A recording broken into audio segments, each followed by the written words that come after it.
Hi everyone. Welcome to St. Leon Armenian Church on this beautiful Friday night. Thank you, Professor Akcam, for being with us tonight. Before we begin, I'd like to make a few announcements. Next Tuesday, there are 3 events happening in New Jersey. The first is at Brigham Community College, and it is an art exhibit of the works of Mary Zakaria. Down in St. Elizabeth College, which is in Central Jersey, there will also be an event with Michael Bobelian, and our Vatan Abdul will also be speaking, and the Shushi Dance Group will also be performing. So I think that's going to be a very special event. And also at St. Svatanans, there will be a presentation, and Sarkis Stepanyan, who's here with the Wounded Armenian Heroes Project, will be speaking. It's Major Sarkis Stepanyan. He's a hero on many levels for what he's done for Armenia, for Karabakh, and his handling of tremendous adversity due to multiple amputations, and his continuing to serve the Armenian people. And we also have an event on May 8th here at St. Leon. It is, we'll be looking at the crisis facing the Armenian Patriarchate in Istanbul, and the efforts there to have elections for a Patriarchate and maintain institutions that are accountable and responsive to the community's needs. And I encourage all to attend. So this evening's talk is titled Power, Resistance, and the Production of Truth. And this evening, Professor Akcam will once again share with us new findings, this time from Father Krikor Gergerian's archives. He will also touch upon Naim Bey's memoirs, Talat's telegrams, and of equal importance, the creation of false narratives, false facts, and the interplay between facts, truth, and denial. Each time Professor Akcam has been here, he's shared with us tremendous new evidence. A couple of years back, he presented The Young Turks' Crime Against Humanity. In this book, he incorporated evidence from 600 documents that previously had been inaccessible. Subsequently, and there have been other works in between, he produced this work with Umid Kurt, The Spirit of the Laws, where he documented the institutionalization of the theft of Armenian property and the institutionalization of the retention of Armenian property by preventing owners to come back and claim their properties. A very important, groundbreaking work. And of course, today he will be touching upon the killing orders, Talat Pasha's telegrams. Thanks to the professor, we all have a much more nuanced understanding of how the genocide was carried out and the intentions. And intentions are very important, obviously not only for the definition of the genocide, but for our perspective.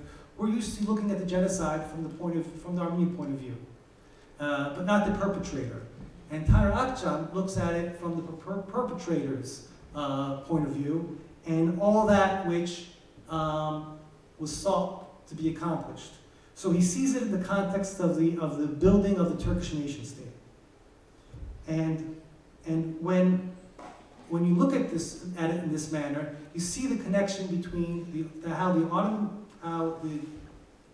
Armenian genocide was a bridge between the Ottoman Empire and the Turkish Republic.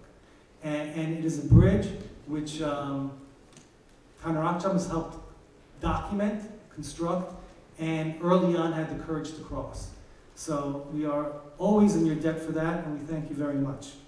I think many of us already know a bit about the professor, but just in case there's 1 or 2 people who do not, know that he was born in the Ardahan province in the northeast section of Turkey.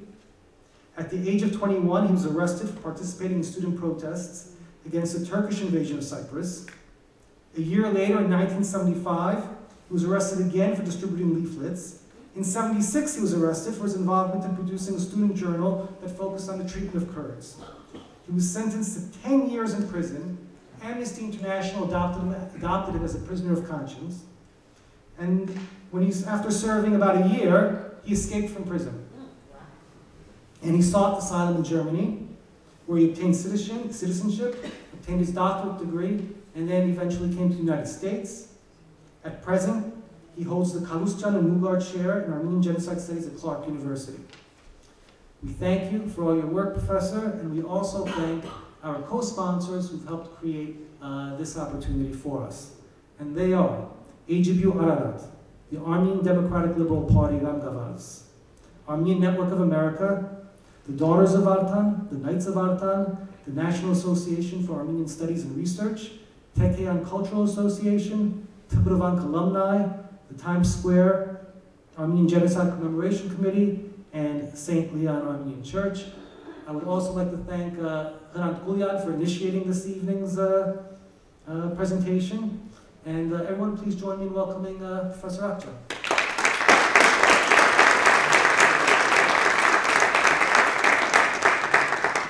Thank you so much. Thank you for this great introduction, Ara.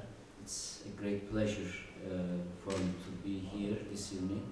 And to be honest, I was not expecting so many people after my talk 1.5 years ago. You might have thought, oh, he is going to talk on the same subject, why should I go there? This evening, it will be totally different topic. So I am not going to talk what I already delivered here. Before I start my talk, I want to thank two certain individuals. Excuse me, can you talk a little bit louder? Of course. To the microphone. I can do that. Before I start my talk, I want to thank certain individuals.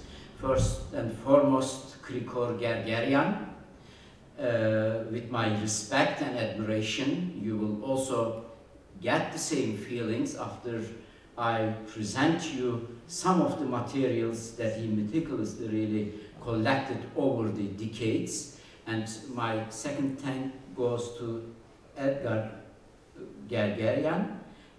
He is also here, that the nephew of Krikor Gergerian, that he made us available his archive, and thank you for this. And my third thank goes Hrant Gulyan. Where is he? I would like to thank him a lot. Without his support, this project would have never happened. He was the man, or has been and is the man still, behind this project. Not only the books, that the archive project that is coming, and all other events that will follow in coming years. Thank you, Hrant, for all that.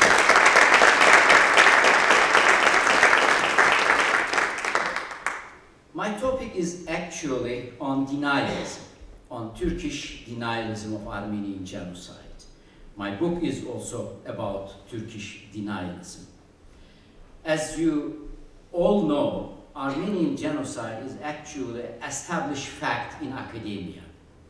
There is no much dispute or discussion whether or not it should be called a genocide. Over the decades, through really scholarly work, a lot of new scholars published extensively, there is no doubt that what happened to Armenians is a genocide. But it is not the same in the politique. Still, in the political arena, denialism is a very important factor, and Turkey, with its power and with its allies like United States, Great Britain, and Israel, still continues to deny Armenian genocide, and still on the political level we have the two sides of narrative. We have the two sides of talk, or two different histories. Wherever we address in the political arena the Armenian genocide, you will always hear, yeah, there is other side of the story also.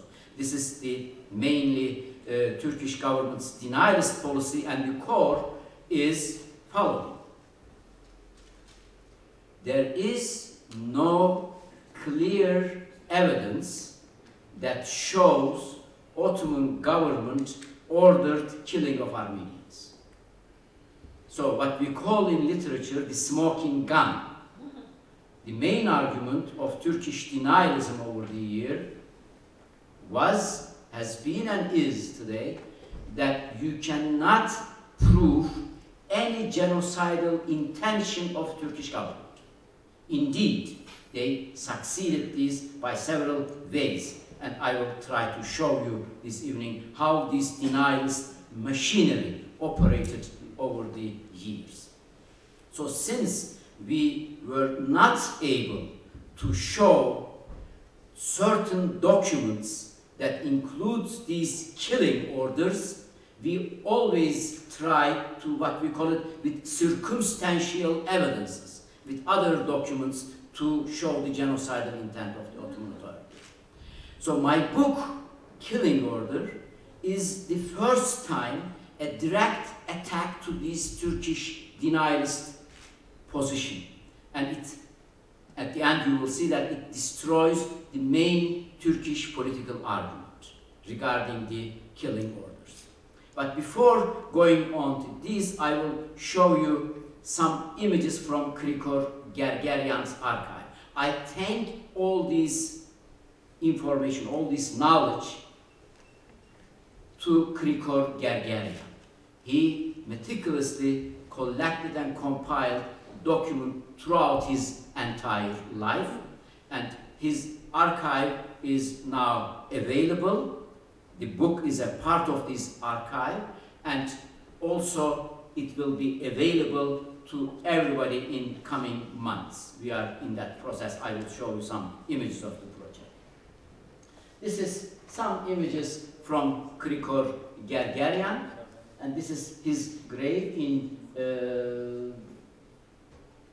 Queens, where he resides. I mean, this is the last grave of him, and this is the Edmund and myself showing our respect to him.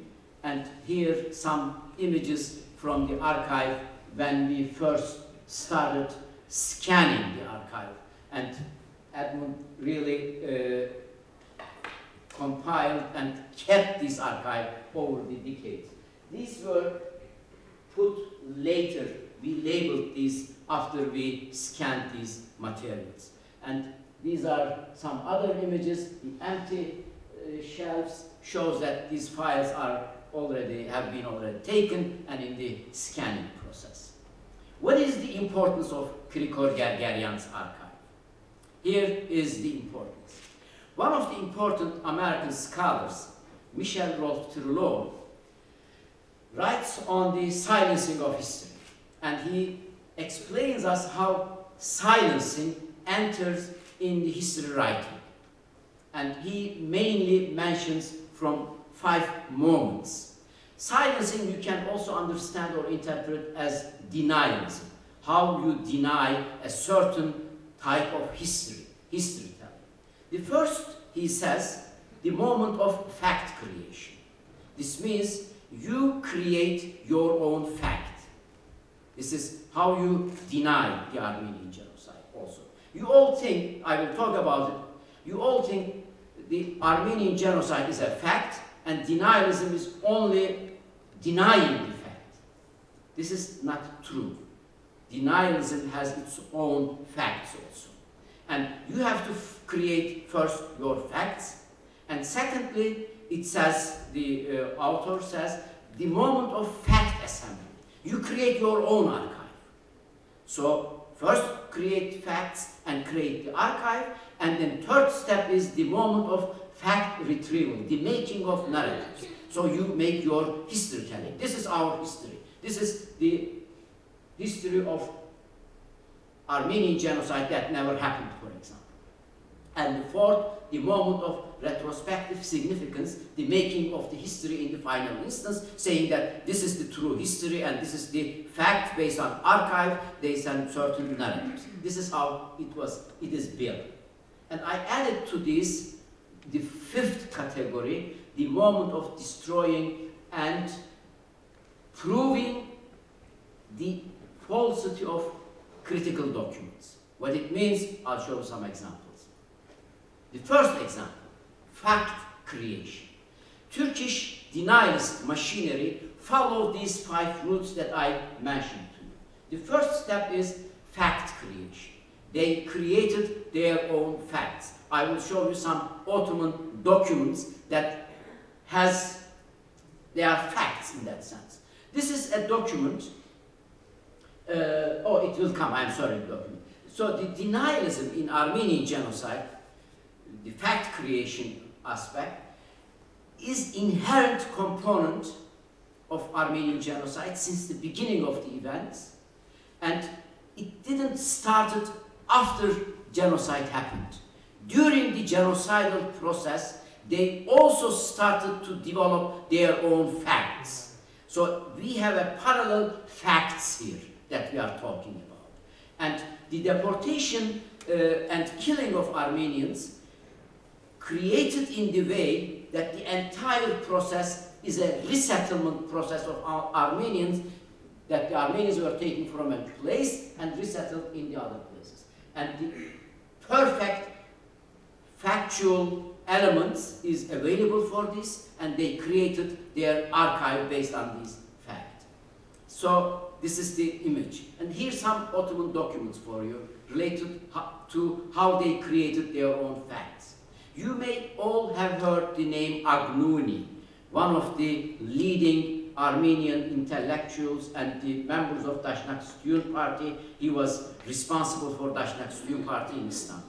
You may have heard the name of Daniel Varuzhian, one of the important Armenian intellectuals in Istanbul. These intellectuals, they were all arrested April 24, 1915. And as you know, April 24, there were around 200 Armenians arrested, and they were taken to central Anatolia, Çankırı and Ayash, and they were put in 2 different prisons. And over the summer months, they were taken in as groups from these prisons, and they were killed on the way, either around Ankara or Urfa or Adana or Diyarbakır, wherever they organized the killing process. And Agnoni, Daniel Varuzhian, Malumyan, and Hayak and Adam Yardanian, they were all taken together and they were also killed. But this is what you are doing. According to our Ottoman documents, they escaped to Russia. This is an official document. What is our document? We don't have any official document that shows Agnuni was killed. Balakian writes his memoir, the other says in his memoir, so you have facts against facts. This is one Ottoman document. Another very famous example is the Krikor Zohrab. You all know who Krikor Zohrab is, or was, one of the leading Armenian intellectual, and he was killed on the way to Urfa. Krikor Zohrab was not arrested on April 24. He was arrested mid of June 1915, taken all the way to Aleppo, and from Aleppo he was taken to Diyarbakır, and when he was in Urfa, he was controlled by a doctor, and according to this doctor's report, Zohrab had some heart problems, and doctor gave him some medicament, and afterwards, when Zohrab left Urfa, the news came that he passed away. And doctor went to the place where the body was lying, and here is the report saying that he died of a heart attack. This is a doctor's report prepared for Zohrab's death. And you think that, yeah, Turkish government ordered a doctor to prepare this report. This is not enough. This is another testimony from Armenian church priest Father Hayrabat, 20 July 1915, and testimony describes how Father Hayrabat had been called to scene where his deceased was found, how the doctors examined the body and determined that Zohrab had died of heart attack, and how then Zohrab had been buried according to appropriate religious customs. Another fact to you regarding Zohrab. It's not enough. A third document, another Ottoman document. Today this document is in Bogos Nubar Library, the original. And the copy is in Krikor Gergeryan's archive. And according to this telegram, the Istanbul Member of Parliament, the Zohrab, had died as a result of an accident. And we also understand from this report, from this telegram, that there was an investigation. They prepared a report, and the report also was published in September 25, 1915. And on July 21st, Ottoman government informed Zohrab's wife that her husband died as a result of heart attack, and it was also published in daily newspapers. As a historian, if you work on historic truth, you have a doctor report, you have a priest testimony, you have a government reporting on Zohrab's wife, and you have newspaper coverages on Zohrab's death. You can claim now that Zohrab was killed on the way to Urfa. You have facts against facts. Which fact is true? There is only one solution. It is the power struggle. Denialism is not only denying the fact. Denialism has its own fact, and you can only really defeat denialism if you enter in a political fight.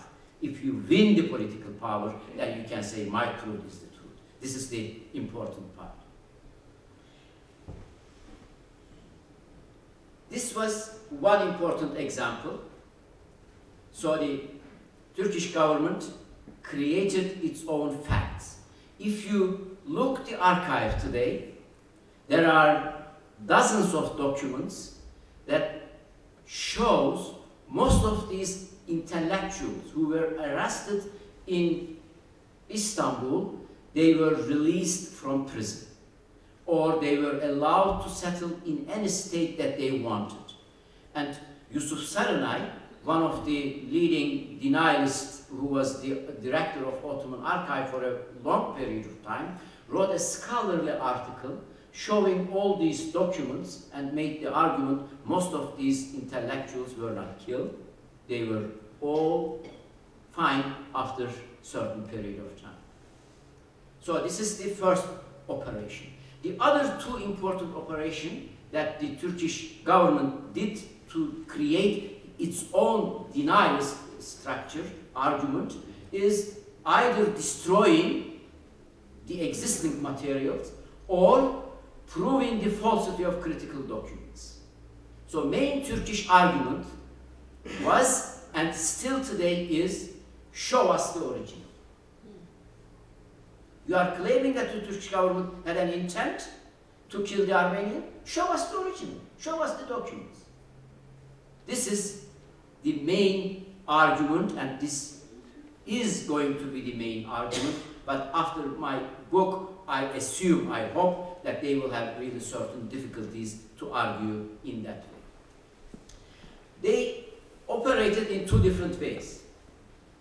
Either they hide or destroy the main bulk of documentary evidence that clearly showed the genocidal intent of Ottoman authorities, or deny the authenticity of some available documents that indicated the genocidal policies. So, for example, Aramandonyan's book and Naim Efendi's memoir is from the second category, that I'm not going to talk this evening.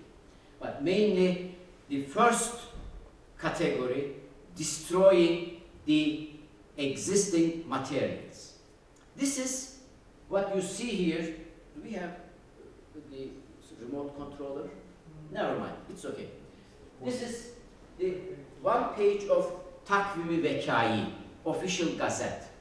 And these are two underlying passages from this indictment. This is main indictment. You all know from Vahakin Dadrian's work. Vahakin Dadrian's mainly worked with these materials. This is an indictment. An indictment quotes two telegrams. One is Bahattin Shakir's telegram. It says, are the Armenians being dispatched from there, being liquidated?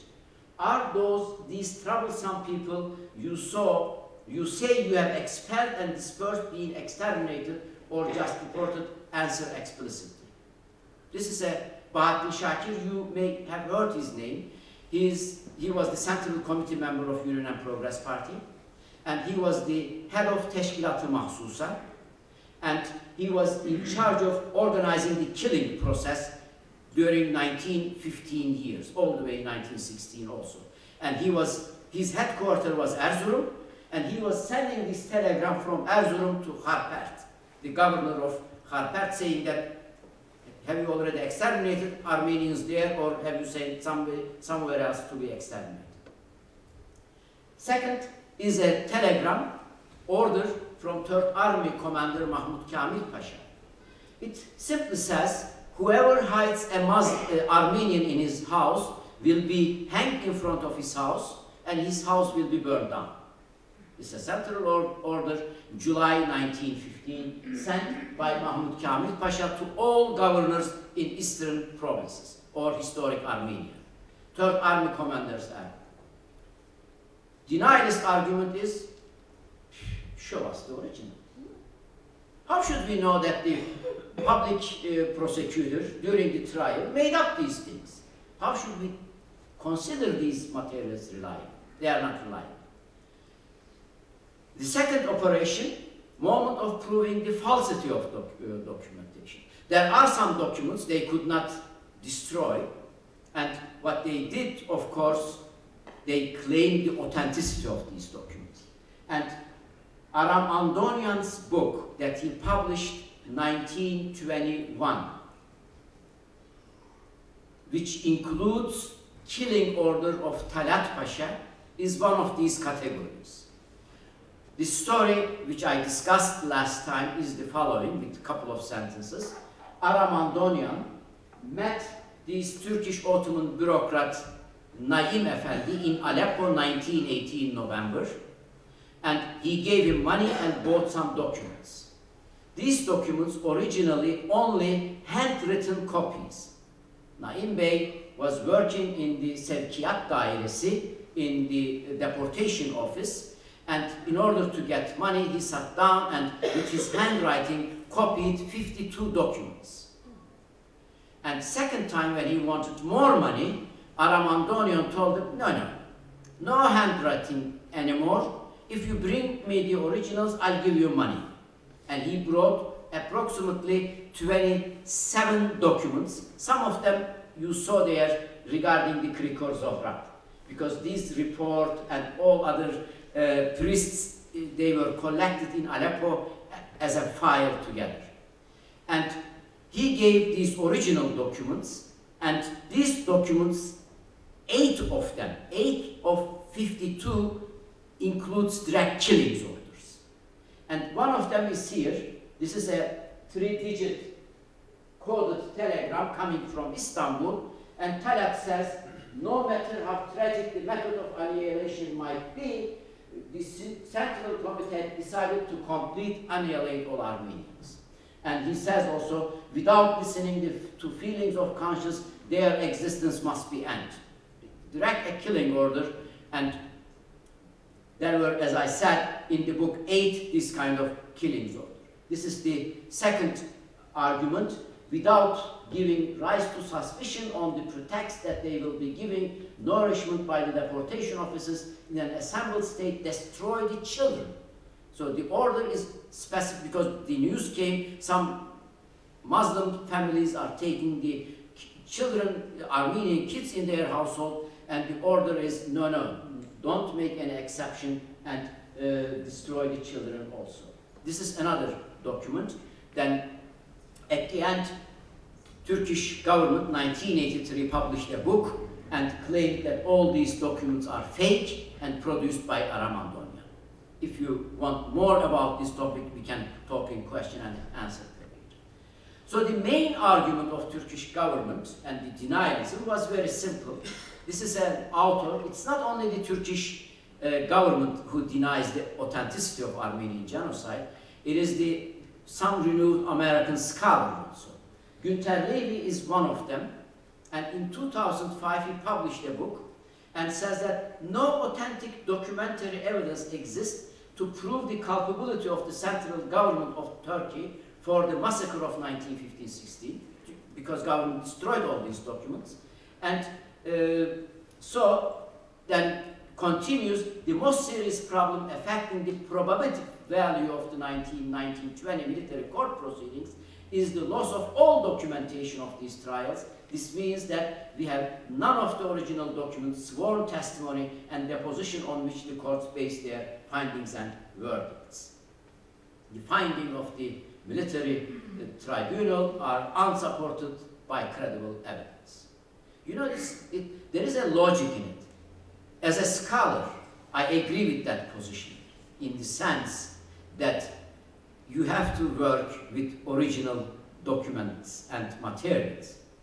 But the sinister plan here is Turkish government destroys the material, and the other scholar, knowing that these materials were destroyed, argues that show us the original. And they have the same claim for the questionable documents. They call it Andonion's materials, and the argument is the same. Show us the original. My job in my book was to show the original. And we thank Krikor Gergeryan for all this. Of course, the archival work that I did over the years also. And Levi is in Turkey in 2005. He got a medal from Turkish government as a special guest of Speaker of Turkish Parliament 2005 for this wonderful book. Here we are. We have a Turkish denialist rhetoric that based on facts, that based on archival materials, and all possible available documents that shows the direct genocidal intent of Ottoman governments are gone. How we can show the origin? On that instance, Krikor Gergeryan's online archive will help. Krikor Gergeryan, over the decades, collected materials from different archives. I divided these into three major categories. One is Jerusalem archive, the Ottoman, Armenian, and French language materials. The Ottoman materials are very important. I will show you some example.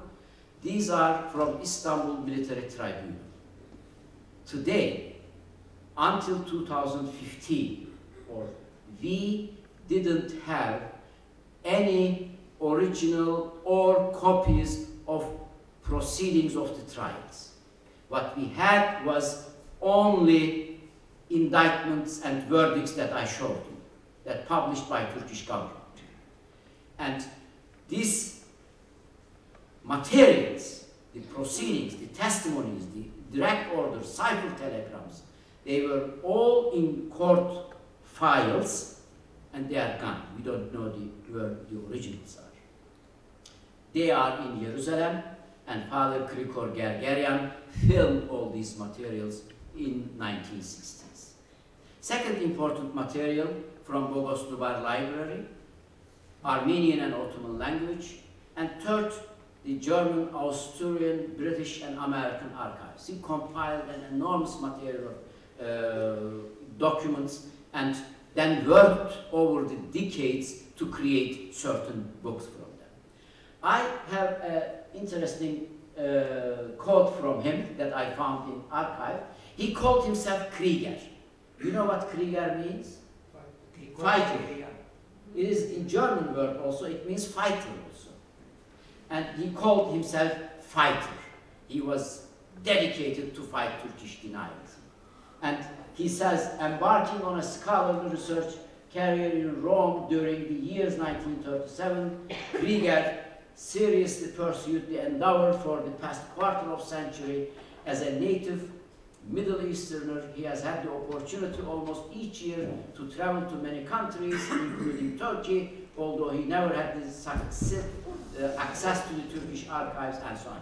So he mainly describes what he did, that he was in Vienna, Australia, Germany, Belgium, and United States, and at least completed the extensive research on the Armenocide. This is also very interesting. He was one of the first individual used the term Armenocide, which we prefer and use today to describe the particularity of the Armenian genocide. How he arrived, how he achieved all these materials. He met, I tell you a story. This is again we learned from his archive. Kürt Nemrut Mustafa Pasha, some of you may have heard his name. He was a judge in Istanbul. And he was the judge of Istanbul Military Tribunal. And he was also, he was a Kurdish guy. Born either in Baghdad or I cannot remember now, maybe in Baghdad. And he was a member of the Society for the Rise of Kurdistan. He was a Kurdish guy, and he was against Unionists. And even during he was proceeding judge in the court, there were several investigations against him. January 20, 1920, for example, there was a criminal investigation against him because he gave an interview to an Armenian newspaper, Azadamart in Istanbul, and attacked the Committee of Union and Progress Party for the crimes that they committed against Armenians.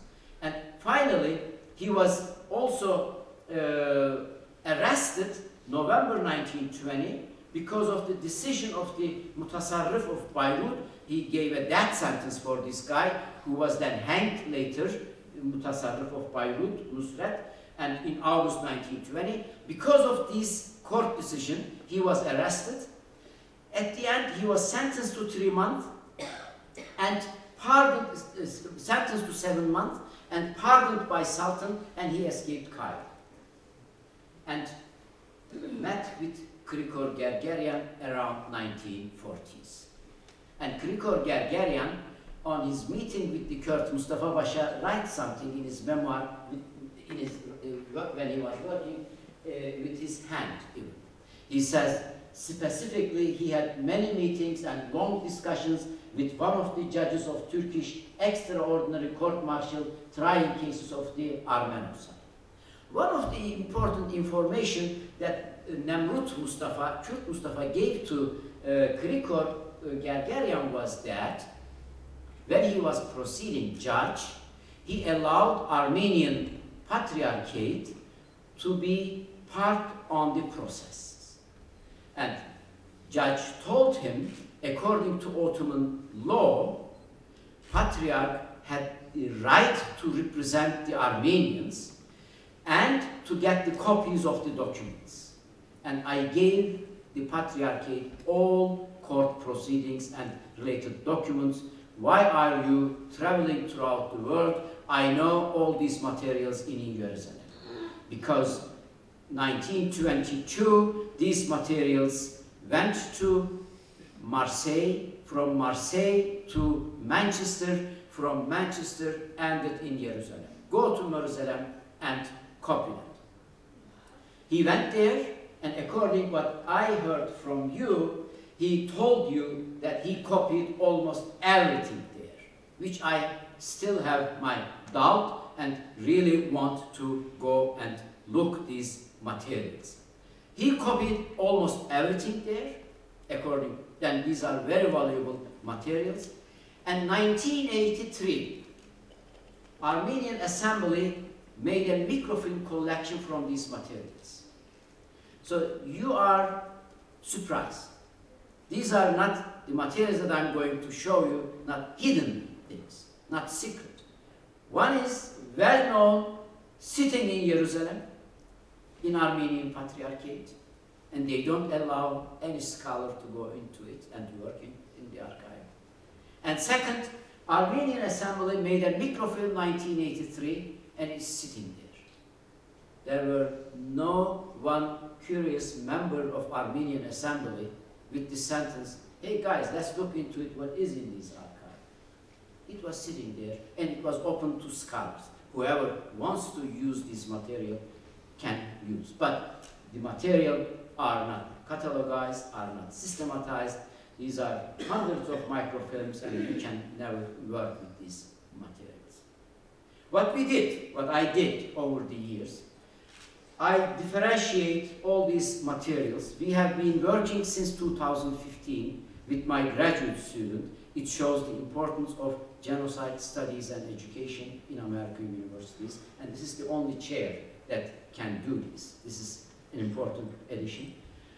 This is the Ottoman documents. What we did, it was not systematized, as I said.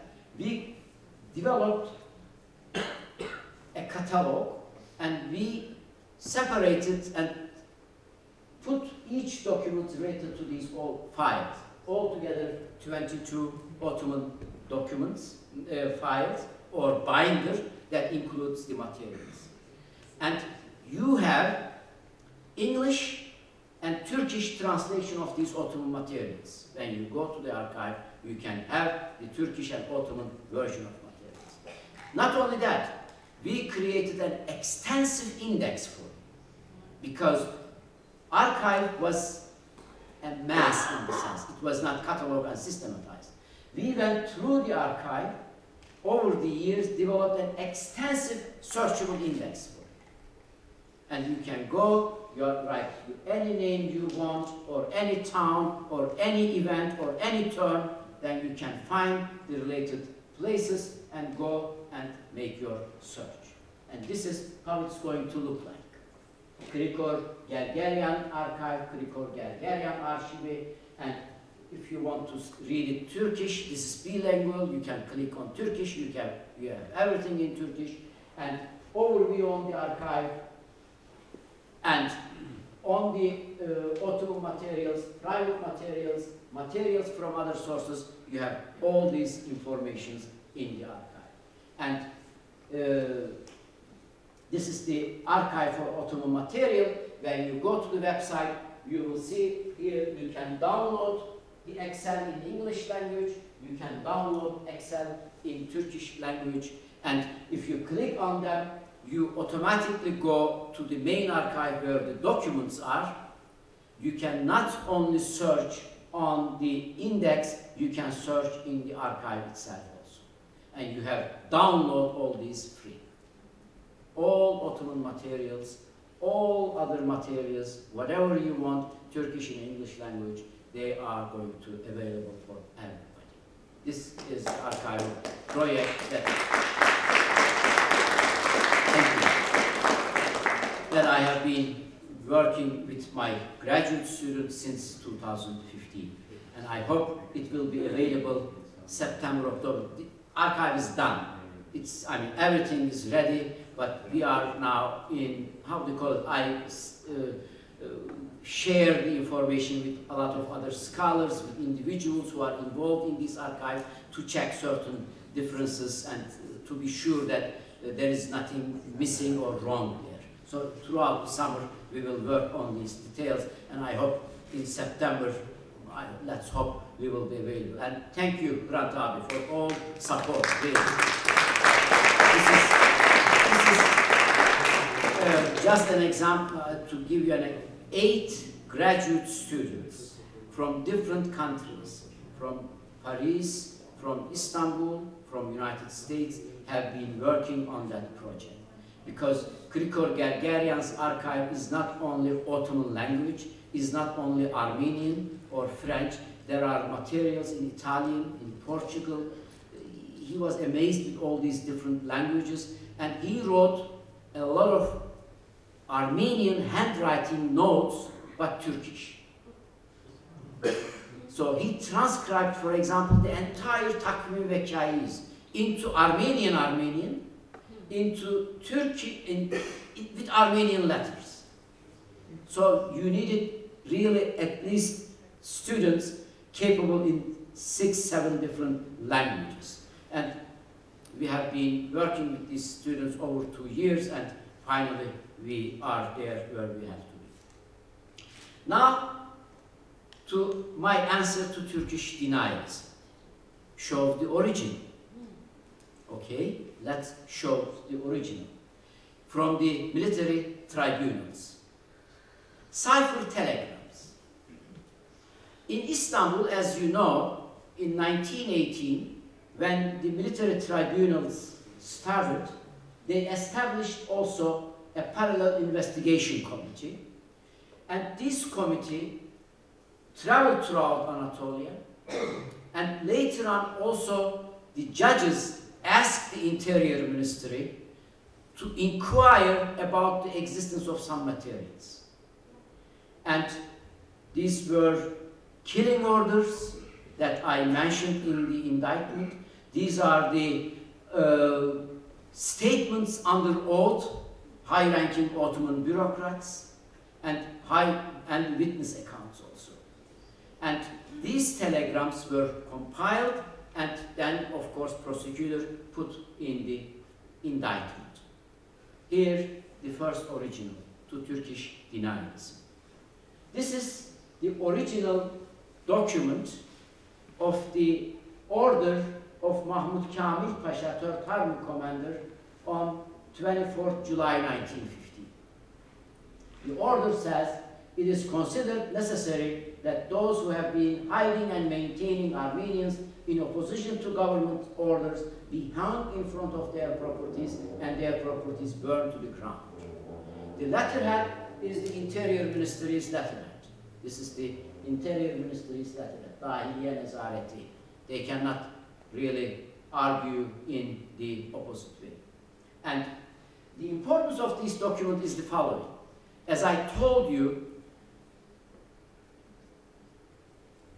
presiding judge at the court was asking the provinces to send the documents that they received during the genocide period.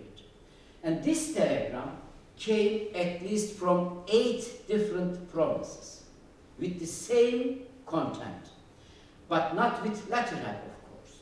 And when the government, Interior Minister, took all these materials, they put these and with a stamp, confirmed the originality. This is the Interior Ministry's stamp, and this stamp then it goes to archive to the court for the as an evidence. What happened was very interesting. It's obvious that some Muslims were hiding Armenians in their houses, and this order was a response to that. But as a result, there were some confusion, and Ottoman government, Mahmud Kamil Pasha, sent another order.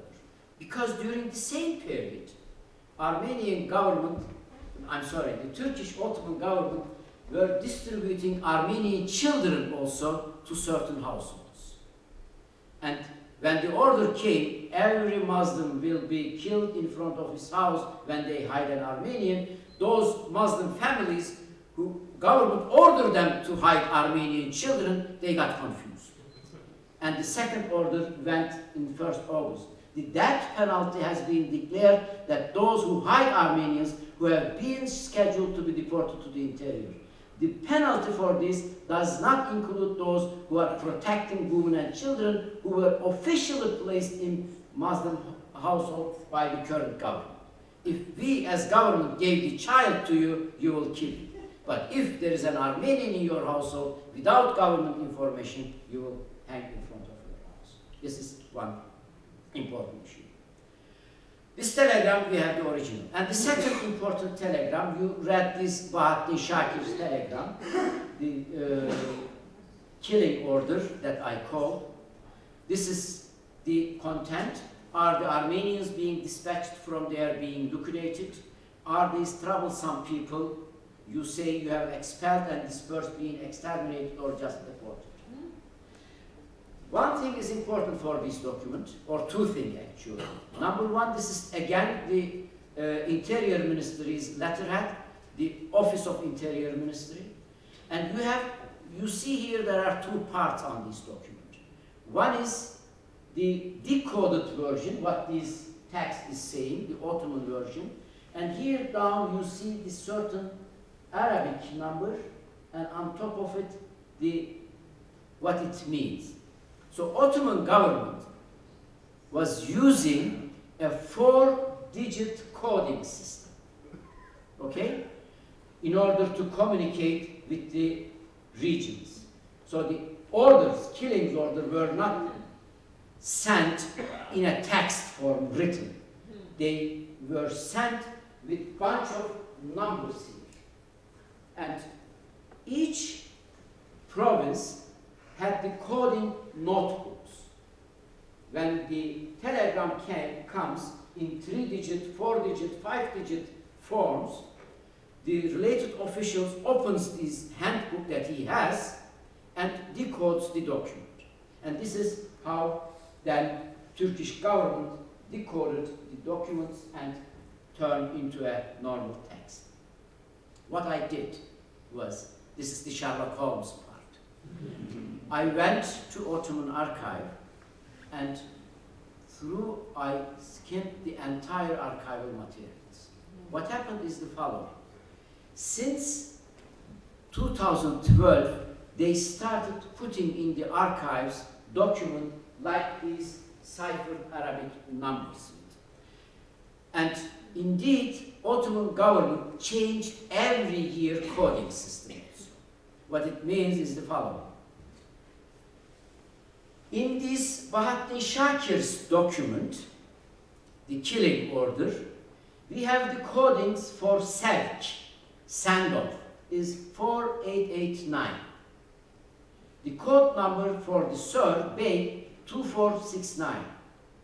The phrase brother is 8299. These are the codes that they used. And Ermeni, 8519.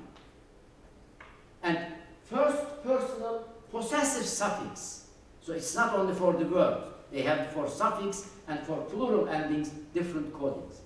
Kardeşim, my brother, is the suffix ending I am is 7749. And plural ending leri in Turkish, simply S in English, it is 9338. These are the codings in Bahattin Shakir's telegram. And as I said, Ottoman government changed every year the coding system. So you had to look the documents from 1915 July, which I did. First example, the word Ermeni. The document on your right side is from Ottoman archive. Today, it's available. You can ask why they put this document. This is a telegram coming from province. And it is related, it's not a killing order, it's a very harmless document. Some are related to Armenian deportation. But from Anatolia, when it came from province, they of course coded their telegram, and in Istanbul, the officials decoded these, and then we see here 8519 and the term Armeni. The officials in Istanbul wrote the equivalent there. So exactly the same as in Bahattin Shakir's document. The word deportation, it is in Bahattin Shakir's document and it is in Ottoman archive. Exactly the same coding system. They cannot deny the authenticity of Shakir document because of letterhead. Let's assume that they denied. Say that, yeah, the governor or somebody else might have given these documents to somebody and so on. The coding system. It is exactly the same coding system that we have in the archive today. And for your information, until 2012, we didn't know the existence of this kind of materials, and nobody could know and get hand of these materials. They put first time in the archive this kind of materials. And I have several other examples. I go fast because we have to come to the end. This is for the word bey, and this is for other cases, Bahattin Shakir, telegram, yalnız, I mean alone. We can show throughout these documents that Bahattin Shakir's telegram is an authentic one and used by the court in any way and as a proof, and then we can show that today in Ottoman archive we have equivalent materials. In Krikor Gergeryan's archive, we have a lot of other materials also. The court materials. Some telegrams from Ottoman archive are exactly the same version in Kriko-Gergerian. These are quote-unquote harmless. This is, for example, a telegram related to the properties. This is from Konya province, and then the same you have in Gergerian archive, because from province it was sent to Istanbul and went into the court files. And you have here on this side Ottoman original of this document. And here another example. As you see in Istanbul, in the court, the clerk or somebody else wrote down 5 different telegrams. These are coming from provinces. At that time they didn't have fax machine or photocopy and so on. They copied with hand. And here, exact same Ottoman documents from Ottoman archives. Word by word. So nobody can argue that Kriko-Gergerian produced himself or these are fake. Exactly same documents, and these are from the court proceedings that we have. We can continue this kind of information. Say, for example, this is again from the court proceeding. It is related to the trial of Yozgat and related to Kemal Efendi or Kemal Bey, that he was in charge of killing 3,660 Armenians from the town of Boğazlayan, and we have the same document in Ottoman archive today. And we have a lot of other documents. Just I named them, I don't want to go into detail. We have the testimonies and the interrogations of the investigation committee. This is just a copy of the telegram, 3 telegrams, and testimony of Mardin mayor related to Salih Zeki. This is a testimony of an Ottoman mayor, a Turkish Muslim mayor. He is testifying against the Salih Zeki, who was in charge of killing of 200,000 Armenians in 1960 some months. You have the interrogation of Yozgat Kaymakam Kemal. Here, handwritten testimony, original court materials. So they were asking us, show us the original. Here are the originals. Not only that, we have also reports of Commission of Inquiry established September 1915. As you know, the Armenian properties were plundered by Muslim population, and it was to such an extent that Ottoman government sent investigation committees to all provinces. We knew the existence of these materials, but they were gone. And there were some incrementary, really, evidence and information in these reports. Here was the reports written by these inquiry commissions. They traveled throughout Anatolia and sent the reports to Istanbul. And we have, for example, commission report from Adana in our archive. We have commission report from Diyarbakır and so on. And I thank again Kriko-Gergerian that he had the Naim Efendi's memoir, the original of Naim Efendi's memoir. Until 2015, Turkish argument was that there is no Naim Bey, there is no memoir of Naim Bey. And Kriko-Gergerian went 1950s and filmed this memoir in Bogosluvar Library, along with some other killing order of Talat Pasha. And you know what? These materials are gone. They are not in Paris, Bogosluvar anymore. And we don't know the existence of these materials. So my concluding, thanks Kriko-Gergerian, we have all these original materials, and I think the killing order, my book, is destroy the main Turkish denialist argument. Their argument that there was no original document, that shows the genocidal intent of the Ottoman authorities. This argument ends now.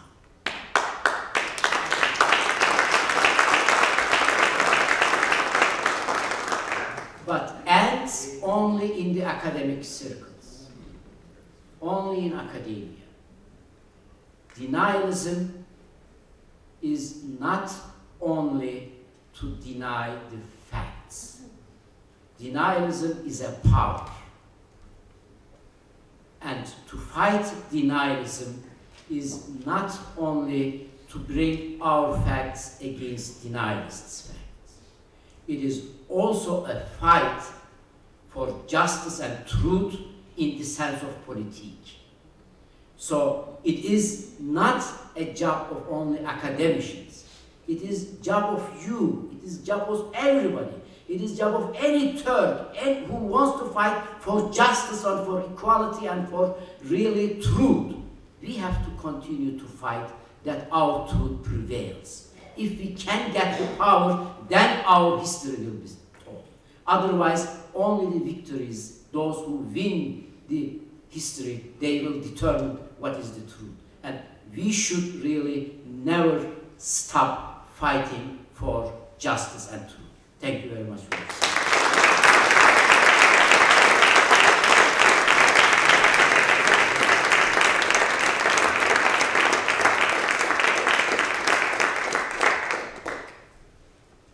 I think we can take some questions. Yeah? Yes. What prevents the Turkish government from creating new facts in the denial list? Theoretically, they can. But they're not, theoretically? They can, but it's very difficult. I don't think that they will sit and create some Ottoman materials. What they might do, I wish, because they hide a lot of documents also. They should not destroy and make these materials available. I give you an example what denialism, how denialism is going to work. Bahattin Shakir's telegram, you saw the original there. For this telegram,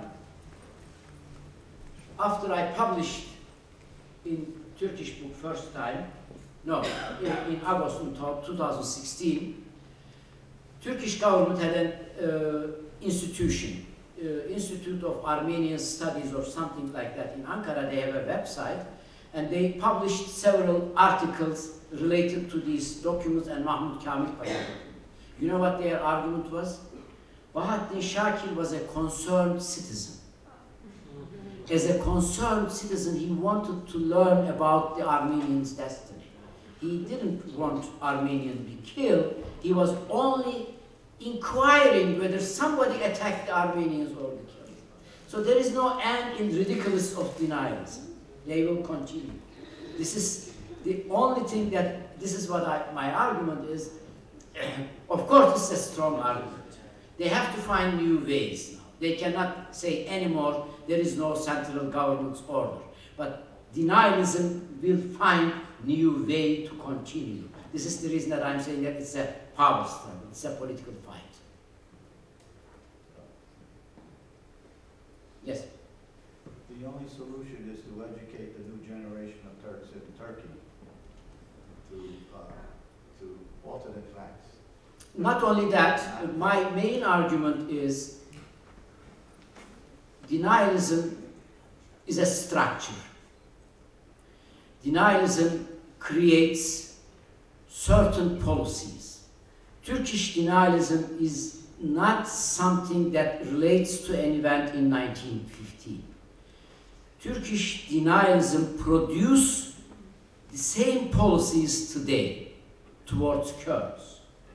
It's exactly the same mentality that produced genocide in 1915, creates the same aggressive policies against Kurds and against in Syria, the invasion of Syria. It is the same security concept that Turks had. And this denialism is a structure that still continues as a policy. So fighting denialism means, for me, is to consider denialism as an apartheid regime, as South African racist apartheid regime. How we fight apartheid, we have to fight exactly the same way denialism.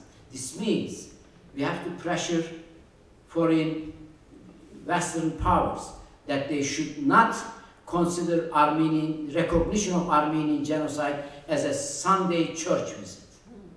You know, visiting Sunday church and praying and thinking that, okay, I'm done with Armenian genocide and I recognize. No, it is, the recognition must include the fight of Turkish denialist machinery today that creates policies in Turkey. If they really wanted a stable, democratic Middle East, they have to fight not only Turkish government's A and B policy, they have to fight denialism also, because this is the origin. And this is my other argument, not only educate Turkish people, of course those in Turkey who fights for a democratic Turkey, a Turkey that respects human rights, they should also consider and include fight of denialism within their political struggle. Education, of course, is another important part, and it's a long process. My belief, I might be wrong, without including genocide denialism, without including denying the historic past, Turkish progressive Democrats and so on, they cannot fight Turkish government for a democratic future. They cannot achieve it. They have been trying since 1916. But they are closing one eye from the past. They are compartmentalizing the past and future, present. And past is something happened in the past, and present is something totally different. There is no, this temporal contextualization, this temporal compartmentalization is the main problem, actually. And those who are fighting for human rights today, for democracy in Turkey, in the United States, everywhere, they should understand finally. Fight of denialism is not a Sunday church visit.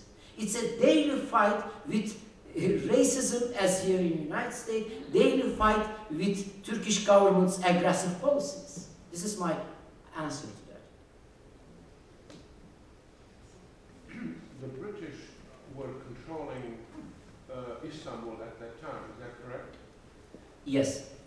So the British don't have any, even if we lost all this, don't they have any account of the proceedings? This is one of the mysterious questions that I don't have any answer. As you may know, my PhD thesis is on military tribunals. And I know in and out of British policies during that period.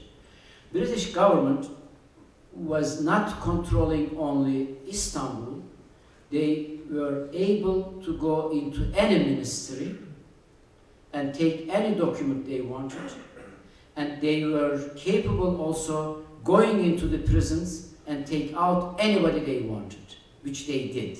1919 May, they took around 140 prisoners and they brought them to Malta. I can still not understand why they didn't take these materials. We know how, I mean, the answer is they didn't pay attention. They thought Turkish government job is not so important. They didn't really give important weight on the character of these materials. They just ignored.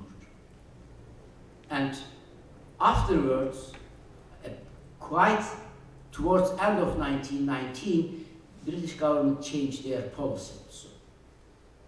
They stopped supporting Turkish government in Istanbul, the Damat Ferit Pasha government, and they stopped supporting Greeks because Kemalists becoming more and more strong, and Bolshevik threat was an important political element for Great Britain, and they negotiate with Turkish government and they exchange the prisoners.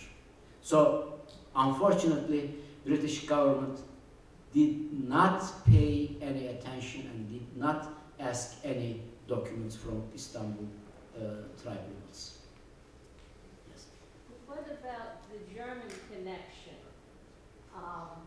The Germans, I was led to believe, upon my research of Musa Dog and the Franz Werfel's documentation, was based on the records that the Germans kept about when they were building the railroad in Turkey and coaching the Turkish people to mastermind the genocide. Regarding the German complicity in Armenian genocide, I think there are enough publications out there. And my short answer is the entire Armenian genocide made in Turkey.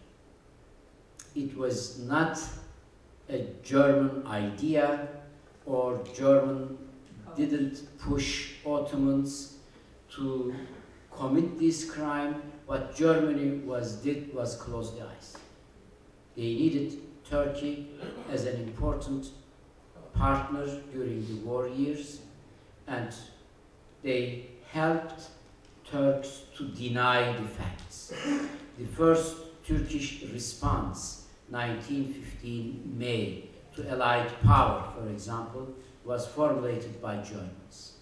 They knew what was going on, even though this was not their idea, but they still continued supporting Turkish government, and they closed their eyes. Wolfgang Gust published all these German materials in the important one in English language, and Hakan Dadrian's book on German responsibility are really important books on that topic.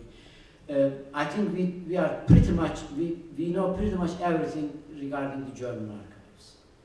So it's out there. I don't have anything new to add to the scholarship.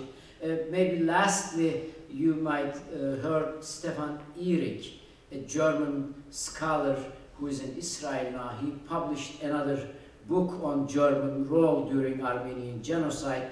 Mainly he worked through the newspaper articles 1890s, 1915 and the following. It's another important contribution. But overall, I think this scholar agrees that it is mainly, essentially, is a Turkish idea, and Germans just helped them close their eyes. Yes? So what's the main driving factor of Turkish denialism, you think? Is it mainly the material obligations for the future, or the land, or all these years? I mean, what do you think the factors are that they have been denying? All of them together. I mean, until I published my book, or until I worked on my book, this Spirit of Laws, confiscation of Armenian properties, I always thought the main reason for denialism is psychological. What I mean with psychology is not psychology per se, it has something to do with Turkish identity. And it's a very simple answer actually that you already know. Imagine Germany was established 1945 by Nazis, today's Germany. Of course, Nazis would continue to deny what happened to Jews. Turkish Republic, 1920s, was established by the party, Committee of Union and Progress, that commit the Armenian genocide. So we have a continuity. If we start discussing and talking or accepting Armenian genocide as a fact, then we should declare our founding fathers, an important part of them, either killers or Armenians. Perpetrators of Armenians, of course. They were organized, participated in Armenian genocide, and they became rich throughout the genocide process. And it is very difficult for any nation to declare their founding fathers murderers and thieves. This is the Turkish difficulty. This was what I was believing. Still, it's an important factor. But when I was working on the Turkish laws and regulations on the confiscation of Armenian properties, I was amazed how deep knowledge in that they invested. And I understood that actually maybe the material aspect today are more important than the psychological or other aspect that I'm talking about. Regardless whether you call 1915 a genocide or not, this is my standard example. I always give this example. Let's assume that Turkish government sent all Armenians and America accepted and they are all settled in Florida. The entire wealth of a nation is there and it's confiscated by another nation. And any acceptance to this fact will create the question, okay, then the compensation. This is, I think, another part, but you know, if there is a will, there is a way. If Turkish government wants to solve that problem, they can solve easily, start negotiating, like the Germany and Israel.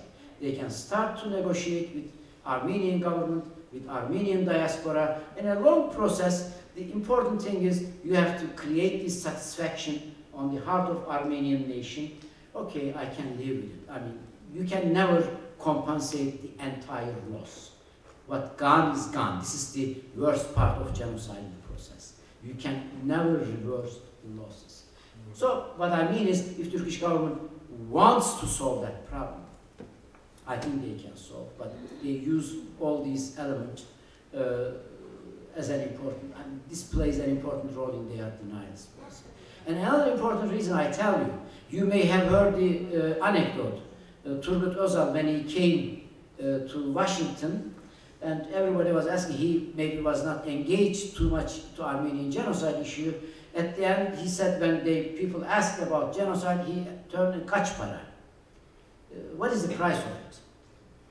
So there is a material aspect in the sense, if Armenia had oil resources or energy, or something that you can use as a leverage against Turkey, Turkey might ready to negotiate. This is the important part of great powers, United States, Great Britain, and so on. If they want, they can solve that problem. My famous example is to allow Armenian lawyers or American lawyers to file lawsuits here in America. If they allow these lawsuits, you can file lawsuits against Turkish government, and Turkish government could not have another choice but to negotiate. Because based on American law, American courts can confiscate or blockade Turkish wealth here in the United States. So this is how the system works, and knowing that American Congress never acknowledged the genocide as a legal fact. A couple of years ago, Turkey wanted to join the European community, and France held their feet to the fire about the genocide. So there was leverage, but now we don't hear about it anymore. Because Turkey does not care much about European Union, and it's not only Turkey's fault, to be honest with you, it is the European government's fault too. And Turkey today is very happy with Russians. I mean, why try with democracy, human rights, and so on? It's better if you have power, military, jump there, kill as much as you can kill, and the Russians behind you. And I compare a lot what's going on in the Middle East today with 1990s. Turks with Bolsheviks, and now again Tayyip Erdogan with Putin. The colors changed, but they are the same guys. Kemal, one dictator, color was a little bit reddish, and the Bolsheviks red, and they cooperated. And today you have Tayyip Erdogan green, and the Putin, you can put any color that you want. And they are happy with each other. And Armenians, 1919, isolated in Caucasus, maybe made a political mistake, you know better than I know, trusted in British a lot, and they lost. And today Kurds making the same mistake. They got support from Americans, and America dropped them. Same history kind of repeats today. Yes? I'm wondering what is your comments concerning the following points. That 550 years Armenians and Turks lived in peace with each other, even though we were the second millet or inferior. Also the fact that here you had this colonial imperial powers who were hoping that the sick men of Europe, the Ottoman Empire, would die, and they would take everything that the Ottoman Empire had. And also, you had all these Armenian intellectuals and Turkish intellectuals from Europe. They decided to come back, get rid of the Sultan, and make the empire something similar to the European powers. And the Armenian Tashnafsutürk cooperated with them until 1913. But something happened that they automatically considered Armenians traitors, and the Russian influence was such, and such promises were made, that for whatever reason, the ruling people who had taken over, suddenly they felt that the Armenians were persona non grata, they had to be completely eliminated. What is your comments on this point? Not only one point, there are several points, comments, and let's take them as a comment there. I cannot answer each of these points. Leave it there as your comments, because it's a really long topic. Number one, Kurds and Armenians didn't live in peace over 100 years. The Turks and Armenians. Number two, it is not only the great powers to push the ethnic groups or use the ethnic group against another. My famous, in Turkey, Turkish progressive people, my friends, coming from left and Democrat, they have a very famous argument. People are good. Kurds, Turks, we are all good. But these imperialists, you know, these Westerners, they came and they caused all this. My answer is, none of the British king or queen or French president comes to the mountains of Sasun and give a gun in your hand and says, kill Armenians. It is the Kurds on that mountain. It is in his discretion, either to save or to kill. And the Muslim population, we have to face the reality. It is not so that the people, Turks, Muslims, Armenians, Kurds, they were all in peace and harmony and living together. No, there were always conflict among them. There were always problems among them. And during genocide, a majority of Muslims preferred to attack and kill Armenians. A majority of Muslims prefer to kill Armenians and to take their properties. This is the fact. Otherwise, who would kill all these Armenians on top of the mountains? It was the Kurdish tribes. It was the Turkish Muslims. So this is my answer related to this European part. And maybe for your information, you know, the Abdülhamit period massacres, there are not enough scholarly research. And now, one of my graduate students working on that period, and there are a lot of new studies. You will amazed to hear some new research. I tell you, in certain places, 1895, Abdülhamit and Hamidiye was trying to protect Armenians. But it was the local Muslims. Despite Hamidiye regiment, we all know, you all think that Hamidiye regiment were main responsible for Abdülhamit period massacre. Overall, we use this argument, there are some truth in it. But if you look the regional, you will see that most massacres occur as an ethnic dynamic of that region. Government could not stop massacres in certain areas. So the issue is really, really very complicated. And I believe what we need is an honest reckoning with this past. We should, this is mostly an appeal to Turkish people. Turks love this argument to blame. If you're coming from Middle East, you know that in the Middle East we love to blame the Americans. everything is to blame Americans, then you solve every problem. So nothing in your kitchen, everything coming from outside. I think we have to change this way of thinking. Otherwise, we are dishonest. Do you think there are other themes of denial that have to be worked on? I'm sorry? Do you think that there are other themes of denial that have to be worked on? Several other. What major problem is really in, let me give you one example, very concrete. There is no one genocide research institute in the United States that works on genocide. There is only one single chair. It's my chair. There is no other chair. Armenian genocide research generally is so less researched area. Abdulhamid period is only one example of it. Confiscation of properties, another example of it. Role of religion, we don't know much about it.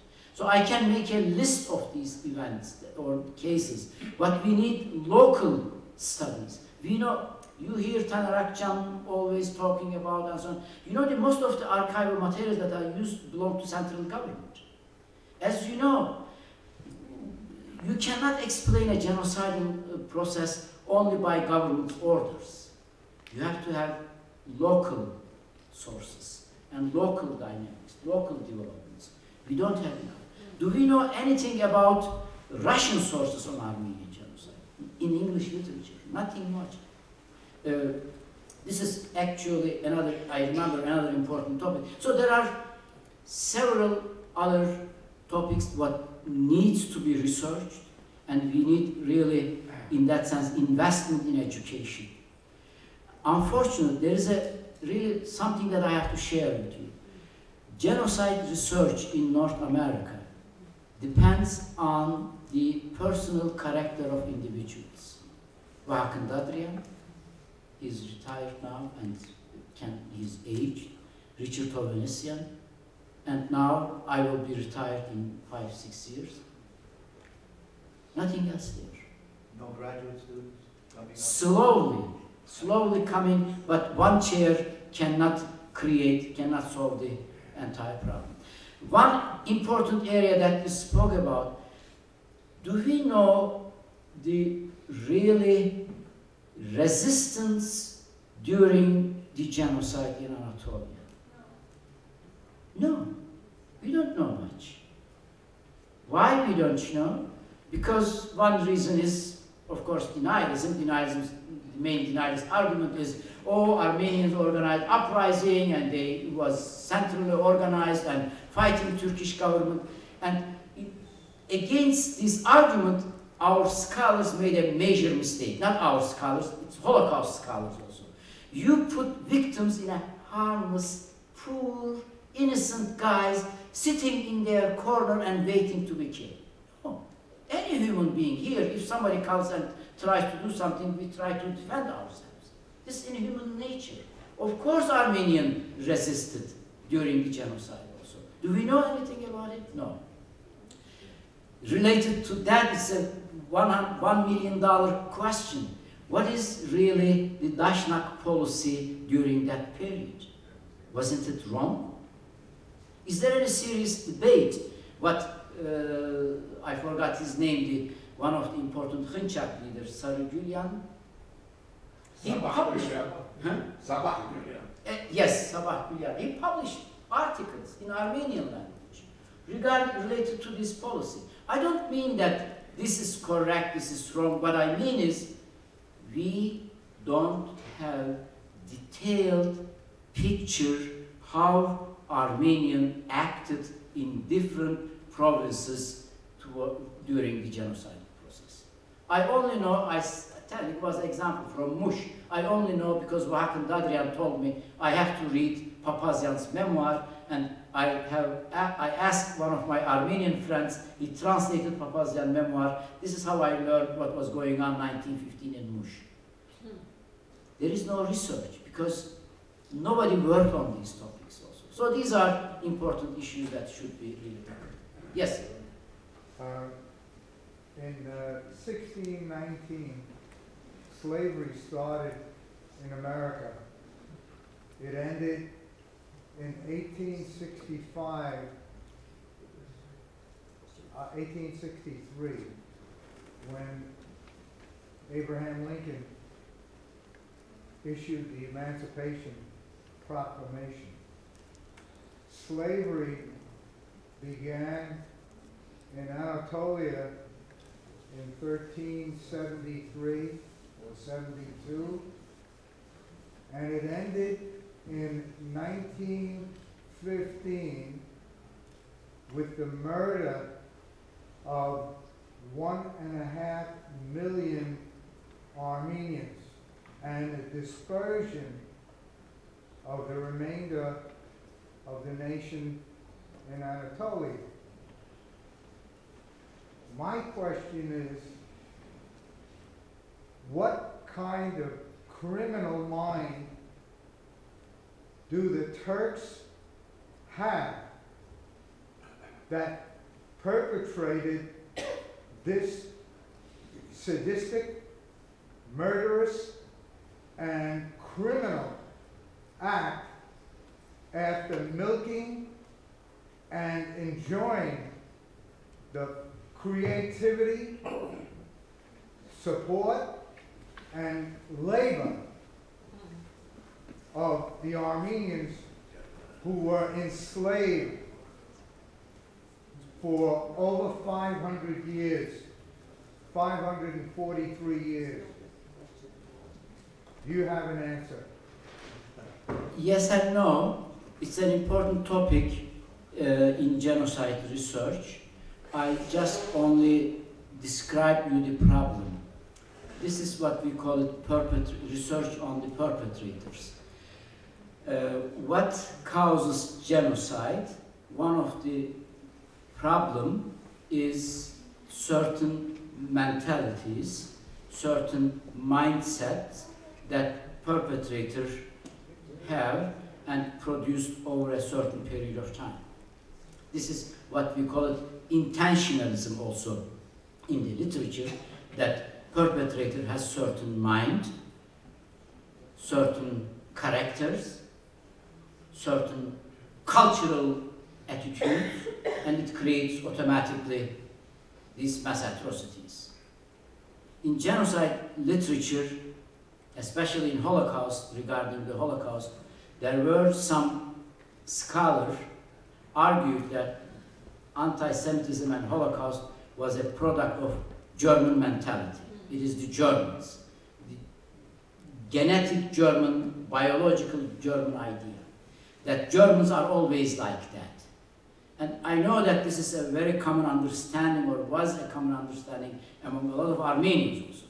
Why genocide happened? Because Turks are so.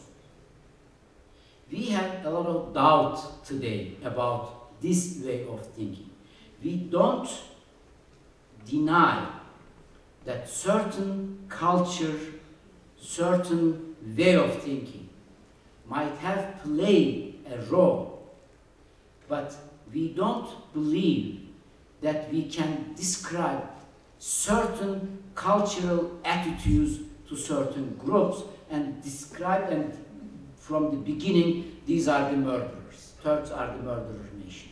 And because genocide occurs in certain historic moments, and in these certain moments, perpetrator decides to solve this problem in the way that they think. This is the killings. And in that sense, we think, this is an important debate in discussion in genocide research, not only the mentality, but the structures play an important role. This is what is called in Holocaust literature functionalism. So I take your comment, you have a position there, as an important sign or important indication that really needs a scholarly work and discussion on each and every cases. You cannot, I think, claim Turks as a murderers generally, especially you want to solve this problem today also. There are murderers in Turks, no doubt about it, and we cannot explain human histories based on certain ethnic, cultural identities of certain groups.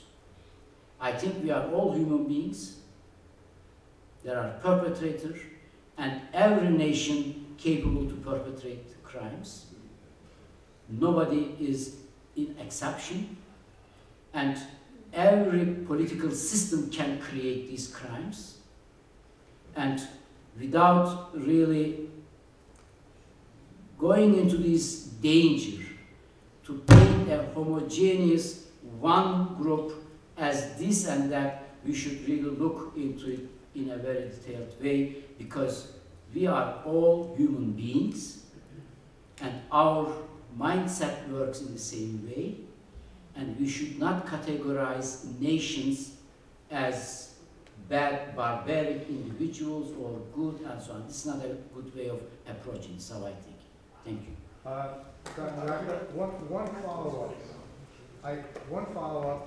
I just want you to look and think about the cultural change in the German people and the cultural change in the Japanese people following World War II.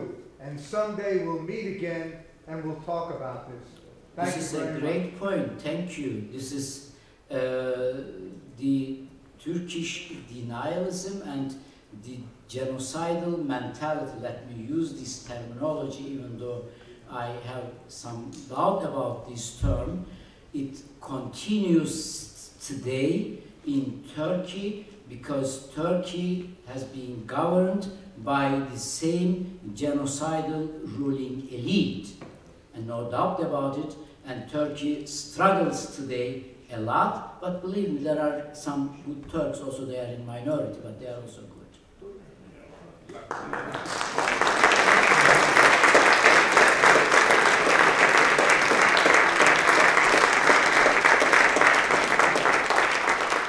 Thank you, Professor. I can say not only for your scholarship, but also for your wisdom. And everyone, if you have additional questions, you can see the professor in the youth center where we will gather for some hospitality. Thank you, everyone. Well, actually, let me say, the books, we have books for sale right now here also. We can sell some books here, and the rest we can take over there. Okay?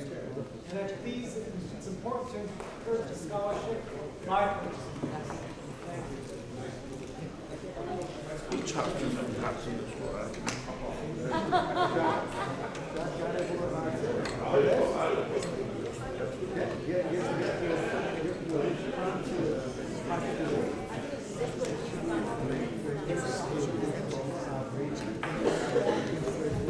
And everyone, hope to see you on Sunday.